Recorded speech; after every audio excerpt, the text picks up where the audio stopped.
The second game has finished and we have John Ludvig Hammer and Michael Adams with us. So what happened in this game today? I played the English opening against Mickey, which I thought was appropriate, if somewhat predictable, having played the English the last two games as well. And I played what I thought was a very interesting idea, pawn sacrifice with d4. But Mickey defended very well. I don't know. I mean, I thought once I changed the bishops with bishop h3, but then I was a bit worried if he pushed d4 maybe one or two moves earlier. I thought it looked still, at least practically, not so easy for black. But I mean, actually in the game I was getting quite happy, but I completely overlooked rook d6, and then I said, okay, maybe it's a good moment to offer a draw and get a bit nearer the end. What else can you comment on this game? You said that you were happy about this d4, but what happened later? Yeah, no, I think Mickey defended well. Mm-hmm. I could have tried d4 a bit earlier. I thought I was being fancy somehow with this queen e2, rook e1, but I had missed something pretty elementary. I'll have to go back home and see if Mickey just defended brilliantly against my opening scheme. Yeah, actually, I noticed that it's like new fashion here in this event to play c4. You started to play it, and the others started to play c4. I don't know. It's like everybody's trying to get to some unknown field or something like this. Is it a new fashion in chess?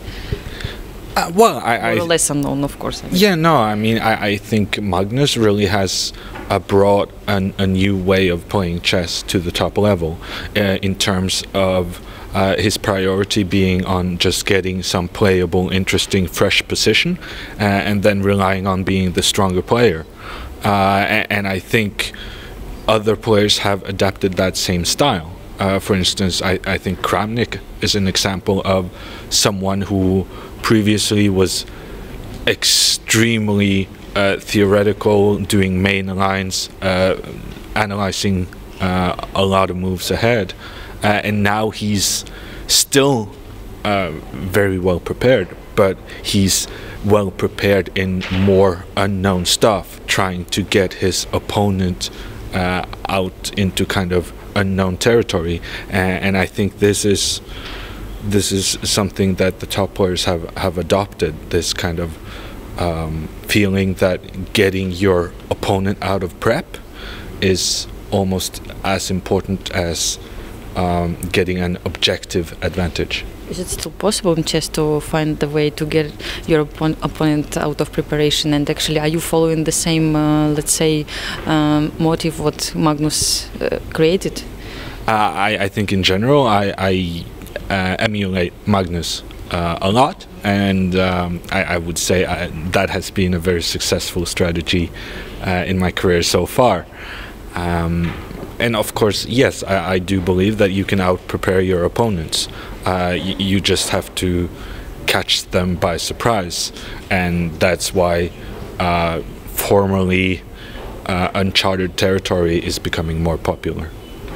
Michael, I agree with this opinion. I mean, are you trying also to get used to this new situation, if it's really something that you believe in? I mean, lines just come and go in fashion much quicker now.